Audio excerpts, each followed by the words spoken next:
할렐루야, 거룩한 주일입니다. 2011년 7월 18일 주일 예배를 하나님께 신령과 진정한 마음으로 올려드리도록 하겠습니다. 기도하시겠습니다.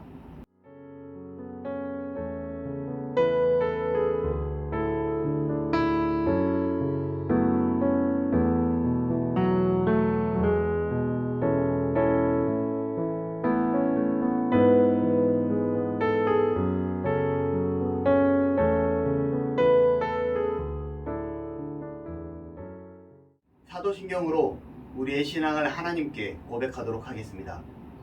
나는 전능하신 아버지 하나님, 천지의 창조주를 믿습니다. 나는 그의 유일하신 아들, 우리 주 예수 그리스도를 믿습니다. 그는 성령으로 잉태되어 동정녀 마리아에게서 나시고 본디오 빌라도에게 고난을 받아 십자가에 못 박혀 죽으시고 장사된 지 사흘 만에 죽은 자 가운데서 다시 살아나셨으며 하늘에 오르시어 전능하신 아버지 하나님 우편에 앉아 계시다가 거기로부터 살아있는 자와 죽은 자를 심판하러 오십니다. 나는 성령을 믿으며 거룩한 공교회와 성도의 교제와 죄를 용서받는 것과 몸의 부활과 영생을 믿습니다. 아멘.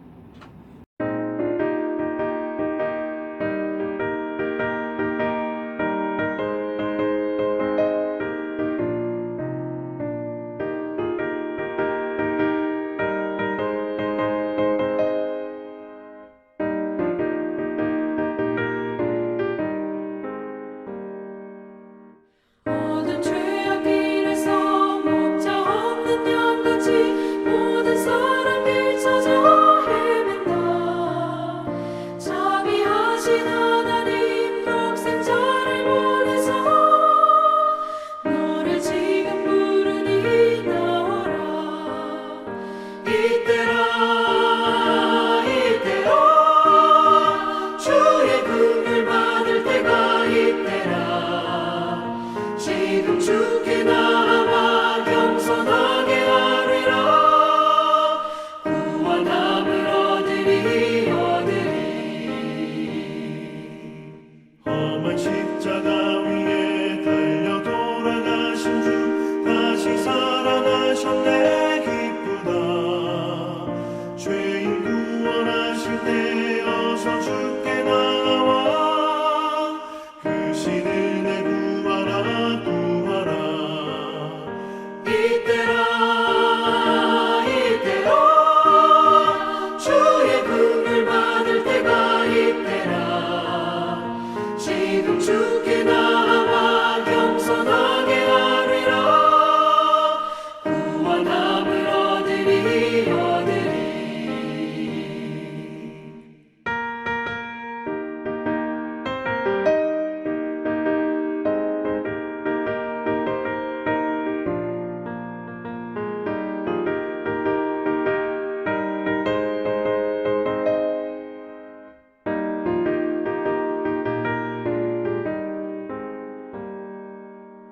주의 귀한 말씀에 영원 생명이 있나니 주님 너를 용서해 주신다. 주가 부르실 때에 힘과 정성 다하여 주의 은혜 받으라. 이때라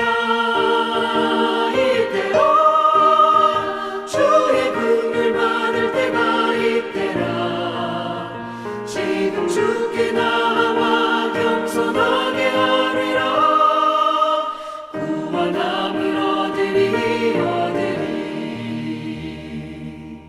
세월 빨리 흐르고 세상 친구 가는데 너의 영혼 오늘 밤 떠나도 주의 구원 받으면 천국에서 영원히 주와 함께 살리라.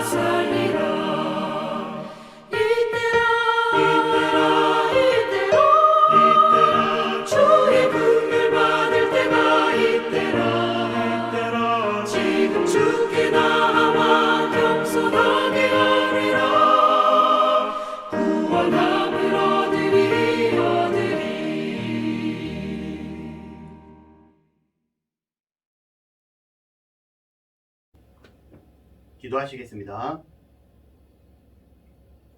할렐루야. 하나님 참으로 감사합니다. 거룩한 주일을 맞이하여 우리가 이렇게 각 가정에서 하나님께 예배하기 위하여 모였습니다. 하나님, 우리 예배를 받아주시고 하나님 영광 받아주시옵소서. 우리의 지난 과거와 우리의 지난 날의 삶들이 하나님 앞에 너무나 부끄럽고 연약하고 나약하였음을 이 시간 고백합니다. 하나님, 부족한 우리의 삶을 용서하시고 정말 온전히 하나님 앞에 설 수 있도록 성령께서 주장하시고 함께하여 주시옵소서. 하나님의 그 음성에 정말 민감하게 반응할 수 있게 하시고 하나님의 그 음성에 우리가 온전한 자리로 바로서 나아갈 수 있도록 하나님 주장하시고 함께하여 주시옵소서. 우리 가정, 예배하는 우리의 가정들을 기억하여 주시고 말씀 안에 바로선 가정이 되게 하시며 정말 하나님의 불꽃 같은 눈동자로 구름기둥과 불기둥으로 이스라엘을 지키신 것처럼 우리의 가정을 지키시고 이끄시고 함께하여 주시옵소서.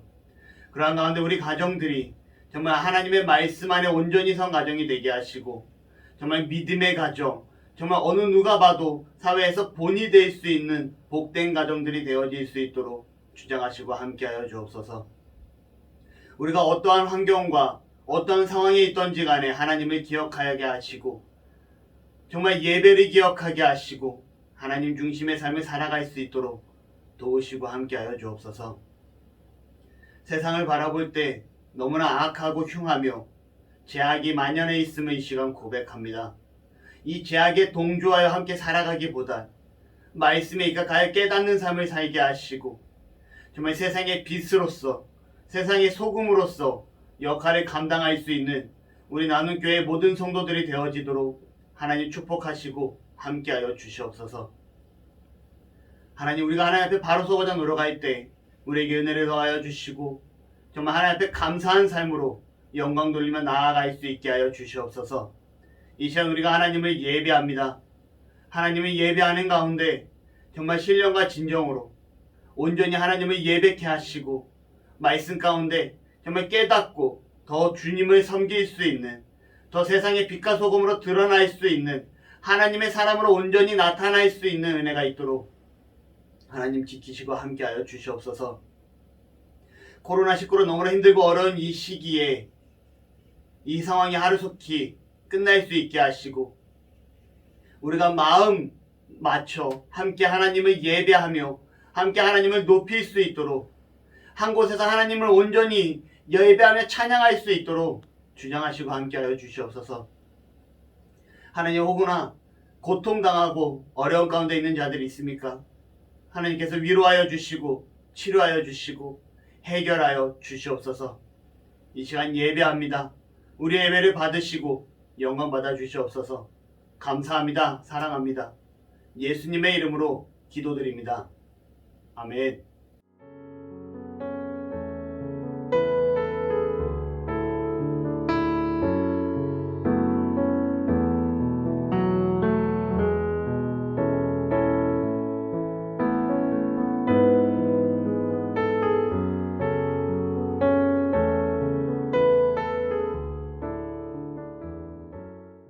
말씀 보도록 하겠습니다. 말씀은 구약성경 사사기서 4장 1절에서 3절 말씀입니다.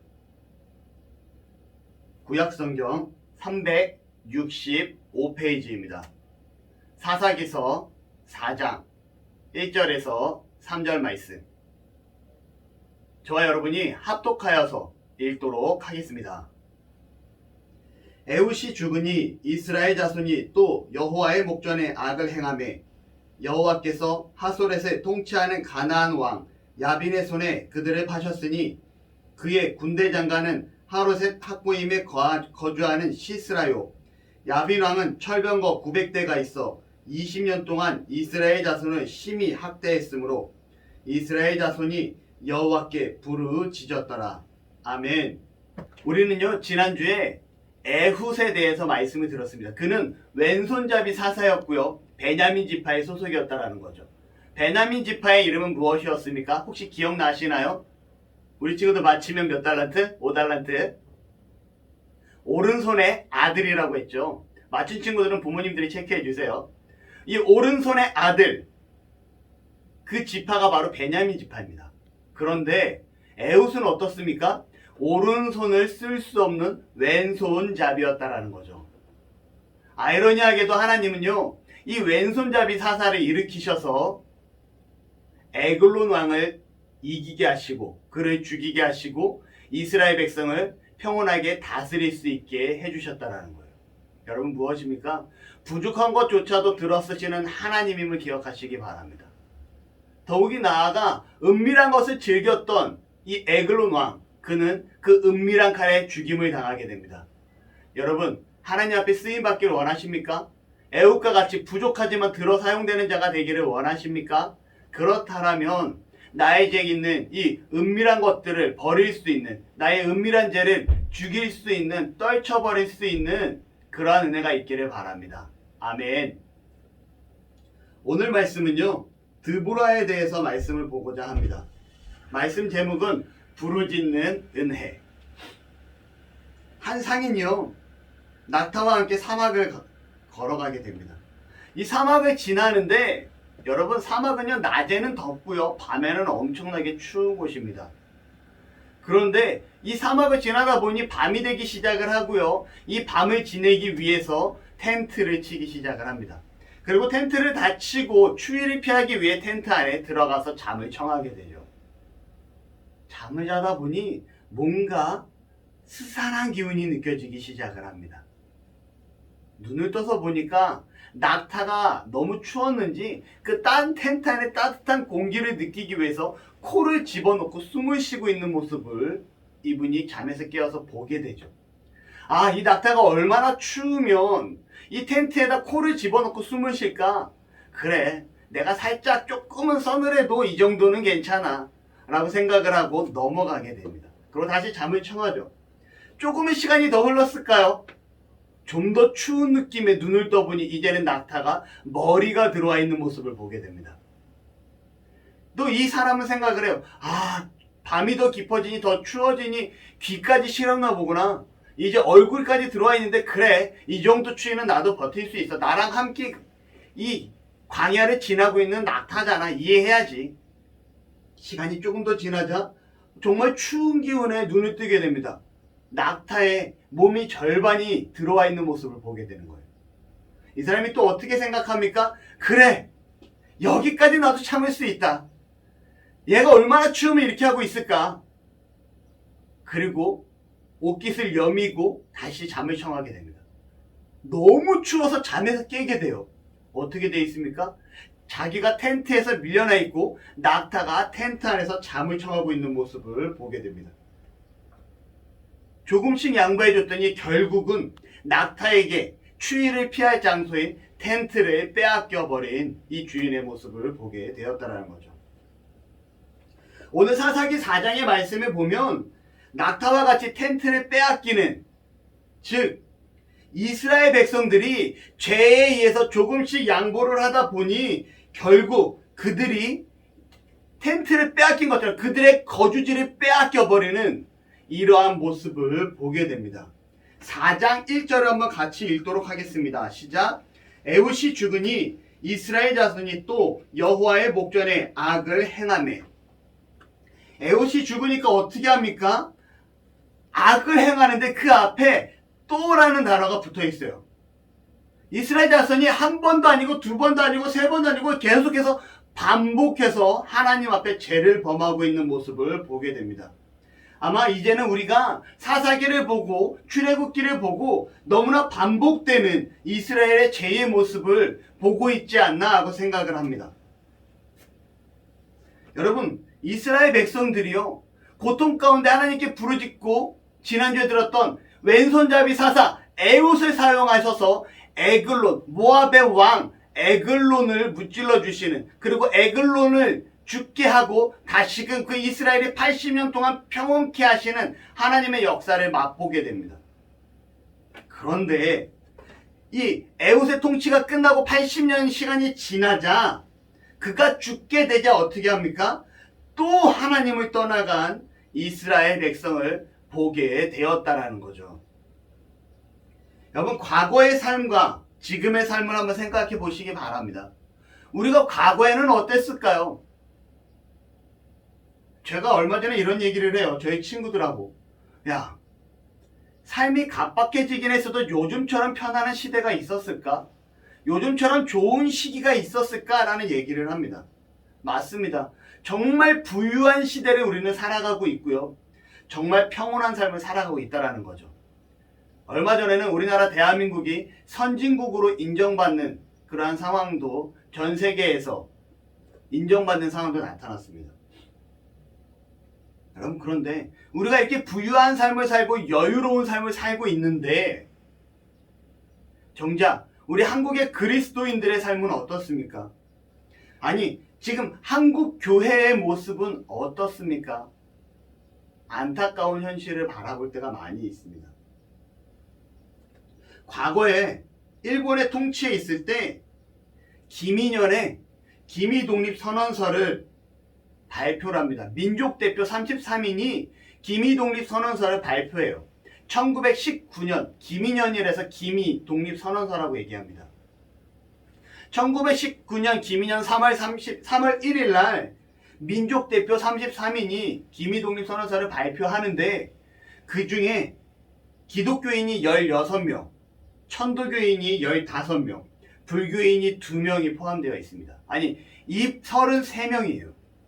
여러분, 이만큼 나라 일에 앞장섰던, 불의를 참지 못하고 불의를 바로 세우고자 노력했던 자들이 바로 그리스도인들이었다라는 거죠. 가장 많은 인구가, 가장 많은 숫자가 정말 민족대표 33인에 그 중에서 16명이라는 숫자를 차지하고 있다라는 거예요. 누가요? 그리스도인들이.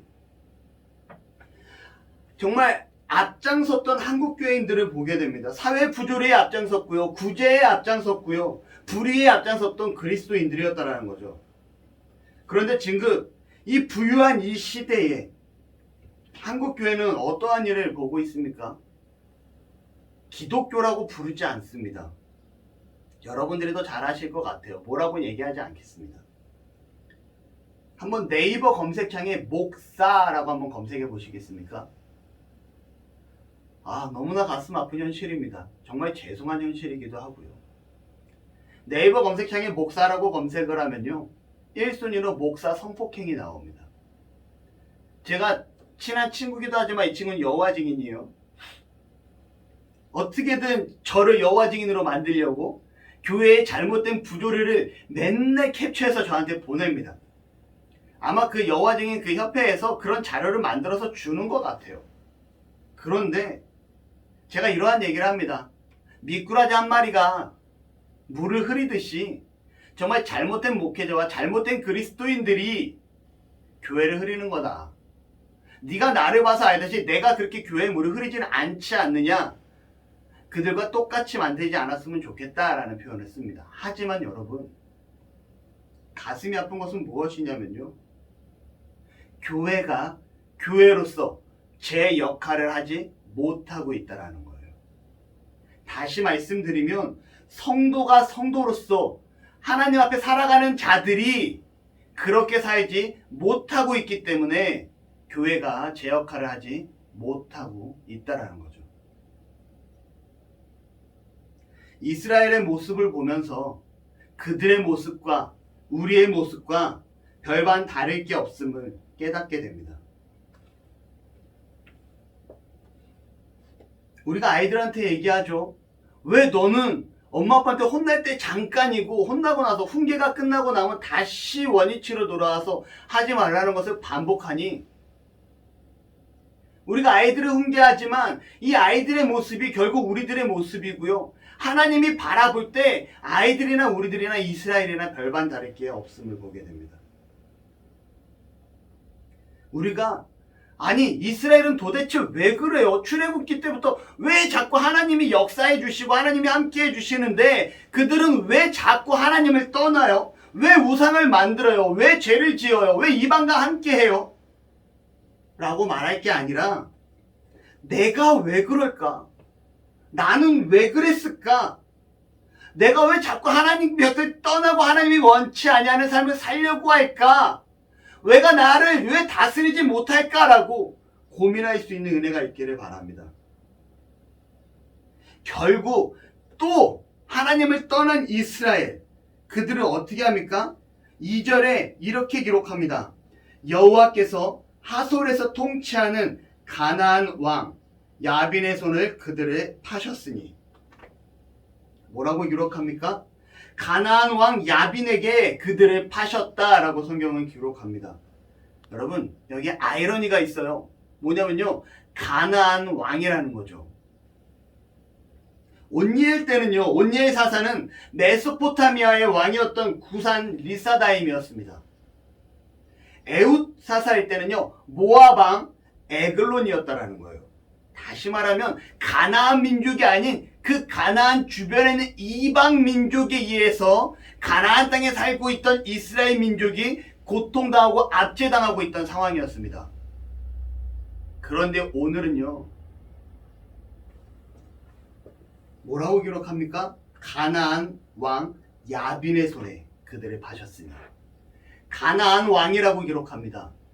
다시 말하면 이제는 이방 민족이 아니라 가나안 땅 안에서 함께 살고 있는 민족에 의해서 그들이 고통받기 시작하였다라고 성경은 기록하고 있다는 거죠. 여러분, 가나안은 어떤 땅입니까? 하나님이 이스라엘 백성에게 약속하신 축복의 땅이에요. 이 젖과 꿀이 흐르는 이 축복의 땅에 이스라엘 백성들이 들어가서 하나님의 말씀대로 그들을 죽이고 쫓아내어라 라고 말씀하셨음에도 불구하고 이스라엘 백성들이 죽이고 쫓아내지 않았다라는 거예요. 그 결과 어떠한 일이 나타납니까? 바로 오늘과 같은 일이 나타났다라는 거죠. 여러분 기억하십니까? 사사기 1장 28절에 가나안 족속에게 노역을 시켰고 쫓아내지 아니하였더라. 이스라엘 백성들이 그들을 쫓아내지 아니하였어요. 2장 3절에 그들이 너희 옆구리에 가시가 될 것이며 라고 하나님께서 말씀하십니다. 너희들이 쫓아내지 아니한 가나안 민족이 너희 민족의 가시가 될 것이다 라고 얘기했고요.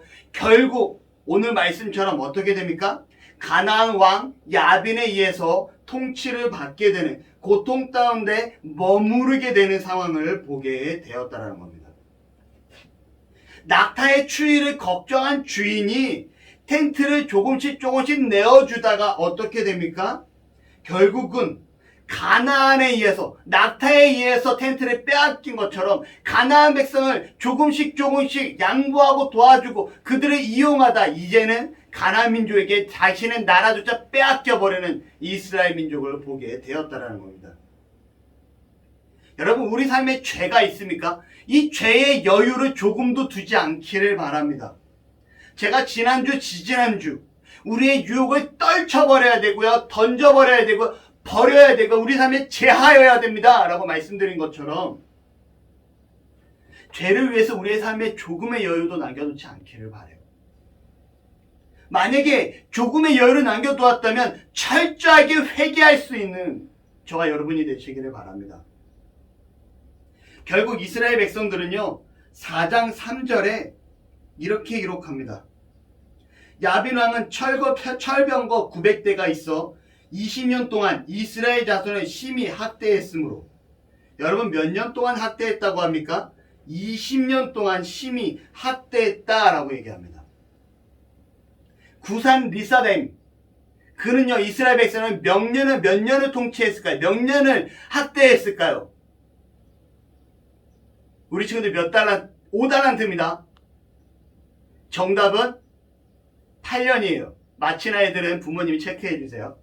그 다음에 에글론 왕은 더 심하게 이스라엘 백성들을 괴롭히고 통치하는데 몇 년이었을까요? 3달란트. 마친 친구는 3달란트입니다. 18년이에요. 그리고 오늘 가나안 왕 야빈은요, 20년 동안 이스라엘 백성을 통치합니다. 8년, 18년, 20년. 통치의 기간이 점점 길어지는 모습을 보게 돼요. 그런데 4장 3절에 심히 학대했으므로 라고 기록합니다. 이 심히 학대했으므로, 이거를요, 원어로 보면 라하츠라고 되어 있어요. 라하츠. 쥐어짜다, 짓누르다 라는 뜻을 갖고 있습니다. 얼마나 그들을 힘들게 노역을 시키고 힘들게 고통스럽게 통치를 했는지 쥐어짰고요. 짓누르는 듯한 고통을 그들이 당했다라고 해요. 여러분, 지난주에 엄청나게 더웠습니다. 얼마나 더웠든지 제가 집에 오면 녹다운이 돼요. 제가 지난주에 일을 합니다. 지난달에 일이 너무 없어서 좀 많이 어려웠던 시기가 있었어요. 그나마 감사한 건 이번 달에 일이 좀 나름 들어오기 시작을 합니다. 그래서 그 일을 밀리지 않고 하기 위해서 더위에도 불구하고 일을 하기 시작을 해요. 근데 이 일이 어떤 일이냐면요. 옥상 방수가 잡힙니다. 학교. 뭐 전체는 아니고 부분이기는 해도 학교 옥상에서 3일 정도 방수를 하는데 이 더위에 정말 힘들더라고요. 그리고 또 다른 공사가 잡히는데 옥상에 있는 지붕 일부를 보수하는 지붕 공사가 잡힙니다. 더위를 피할 길이 없어요. 또 다른 공사가 잡히는데 전기 공사가 잡힙니다. 실내라서 좋았는데 전기 공사다 보니까 전기가 안 들어오죠. 에어컨이나 선풍기를 틀 수가 없어요. 이 습한 날, 이 더위 가운데 찜통 안에서 작업을 합니다. 그래도 기쁨으로 일을 해요. 제가 왜 그러냐면 이 어려운 시기를 버티기 위해서 제 스스로를 쥐어짜고 있는 거예요. 저는 힘들게 일하고 있습니다가 아니라 제가 이 쥐어짜듯이 힘든 상황을 이겨내고 있다라는 거죠. 그런데 여러분, 이스라엘 민족은 어떻습니까? 저처럼 제가 제 스스로를 쥐어짜면서 일하는 상황이 아니에요. 저는 제 스스로 힘들어도 쥐어짜고 일을 하면 돈이라는 보상이 들어옵니다. 회사를 유지할 수 있는 보상이 저한테 주어진다라는 거죠. 이건 저한테 기쁨이고 감사요, 만족이에요. 그런데 이스라엘 민족은 어떻습니까? 그들에겐 보상이 없습니다. 야빈 왕의 통치는요, 짓누름이고요, 쥐어짬인데 어떠한 보상도 주어지지 않아요. 그냥 고통 가운데 머물러 있는 그들의 괴로움이라는 겁니다. 그러니 그들이 어떻게 합니까? 결국 이스라엘 자손은 심히 학대했으므로 이스라엘 자손이 여호와께 부르짖었더라. 부르짖는 은혜. 여러분, 이스라엘 백성이요, 고통 가운데 머물게 되자 이제 하나님을 다시 찾고 있는 모습을 보게 되었다라는 겁니다. 이것이 은혜입니다.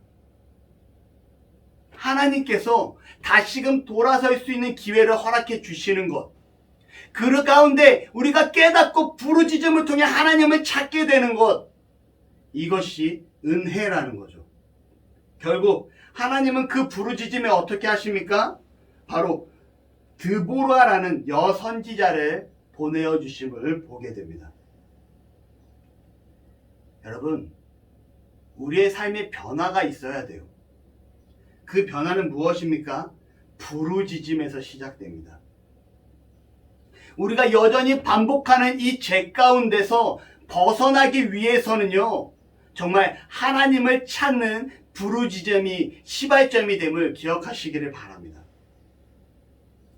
한번 우리가 말씀을 같이 보도록 하겠습니다. 출애굽기 2장 23절에서 25절입니다. 출애굽기 2장 23절에서 25절. 제가 불러드릴게요. 읽어드릴게요. 여러 해 후에 애굽 왕은 죽었고 이스라엘 자손은 고된 노동으로 말미암아 탄식하여 부르짖으니 그 고된 노동으로 말미암아 부르짖는 소리가 하나님께 상달된지라. 하나님이 그들의 고통 소리를 들으시고 하나님이 아브라함과 이삭과 야곱에게 세운 그의 언약을 기억하사 하나님이 이스라엘 자손을 돌보셨고 하나님이 그들을 기억하셨더라. 아멘. 이스라엘 백성이 부르짖기 시작을 합니다. 이집트에서 고통받기 시작을 할 때 그들이 무엇을 합니까? 하나님께 부르짖어 기도하기 시작을 하자 하나님이 약속하신 대로 모세를 보내주시고 모세를 통해서 축복의 땅 가나안으로 이끄시는 모습을 보게 돼요. 바로 이 부르짖음을 통해서 하나님이 들으시고 역사를 일으켜 주십니다. 구산 리사다임의 통치에 고통당할 때 그들이 하나님께 부르짖었고, 모압왕 에글론의 통치에 고통당할 때 그들이 하나님께 부르짖었고, 가나안 왕 야빈의 통치에 그들이 고통받을 때 하나님께 부르짖자 하나님이 사사들을 보내셨고 선지자들을 보내시고 그들의 지도자를 허락하셔서 고통 가운데 해방시키는 모습을 보게 됩니다. 부르짖음은요, 하나님을 찾음이고요. 이 하나님을 찾음은요, 우리의 삶에 회복의 역사가 나타나는 기회임을 기억하시기를 바랍니다. 이스라엘의 역사를 통해서 그들을 비난하고 욕하는 것이 아니라 너희들은 왜 그러한 삶을 살았니? 라고, 왜 똑같은 죄를 반복해? 라고 얘기하는 것이 아니라 그들의 모습을 통해 나의 모습을 비춰볼 수 있는, 그리고 나의 모습을 보고 하나님을 찾을 수 있는, 하나님께 부르짖을 수 있는 삶의 은혜가 있기를 소원합니다. 아멘. 마태복음 5장 4절은요 이렇게 기록합니다. 마태복음 5장은요 팔복이 기록되어 있어요. 심령이 가난한 자는 복이 있나니 천국이 저희 것이며, 이 내용이 마태복음 5장에 기록되어 있습니다. 그 팔복 중에 하나인 5장 4절은요 애통하는 자는 복이 있나니 위로를 받을 것이며, 뭐라 기록합니까? 애통하는 자, 하나님께 부르짖는 자, 하나님께 매어 달리는 자는 복이 있나니 하나님이 위로를 줄 것이며, 하나님이 위로하신다고 합니다. 그들의 문제를 해결하시고요, 하나님이 함께하여 주심을 약속하고 있다는 겁니다.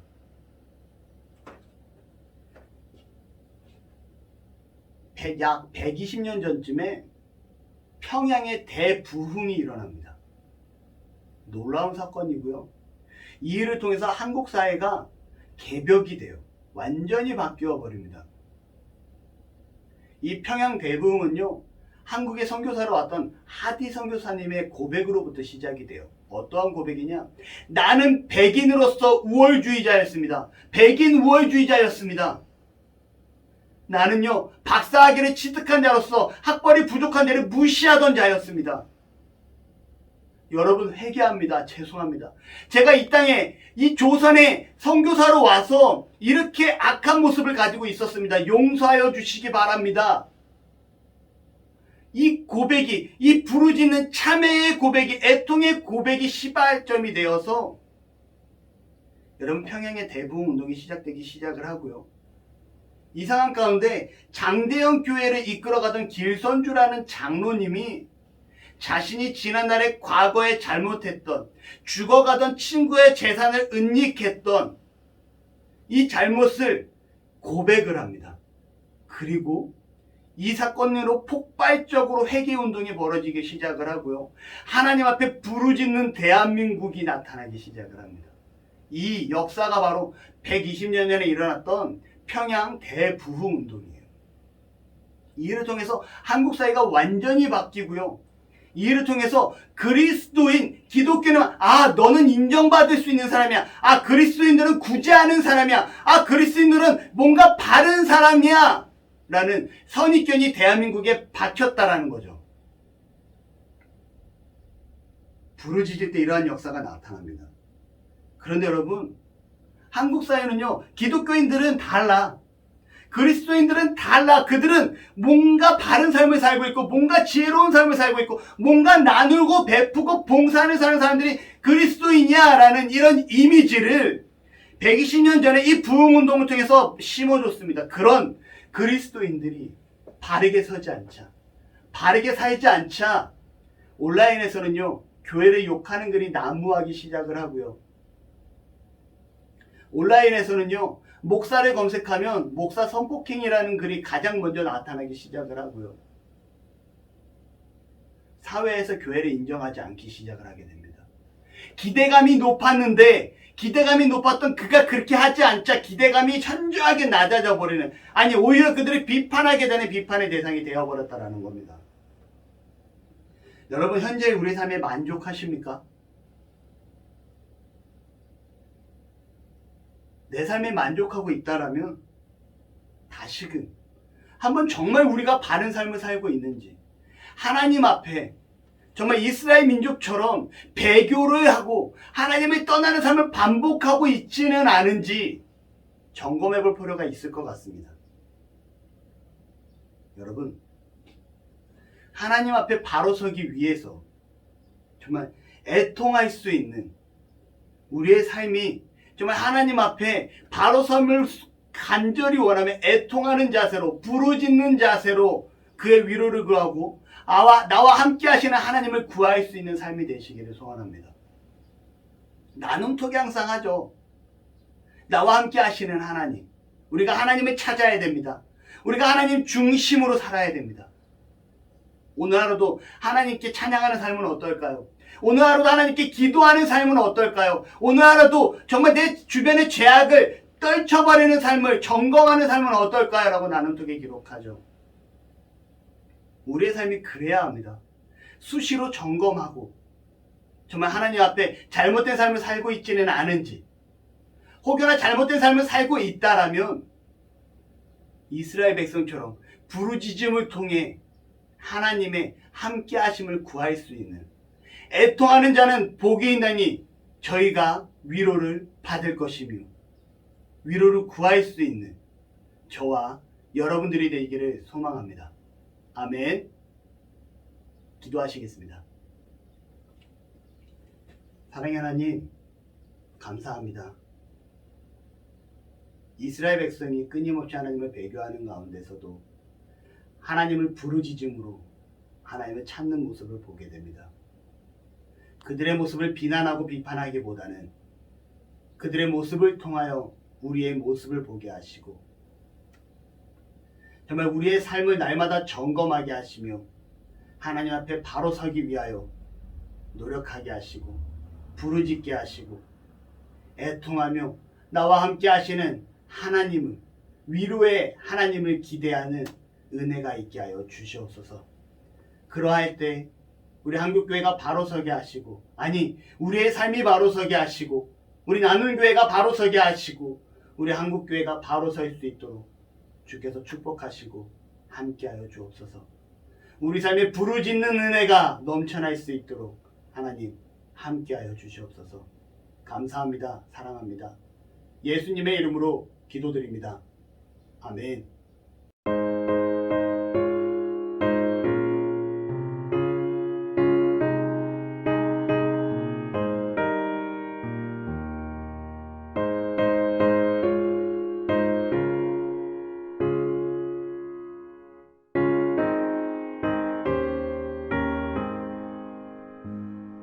주께로 한 걸음씩 왜 가지 않느냐. 내 죄를 정복하고 그 앞에 나가라. 한 걸음씩 한 걸음씩 주께 나오라.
광고 시간입니다.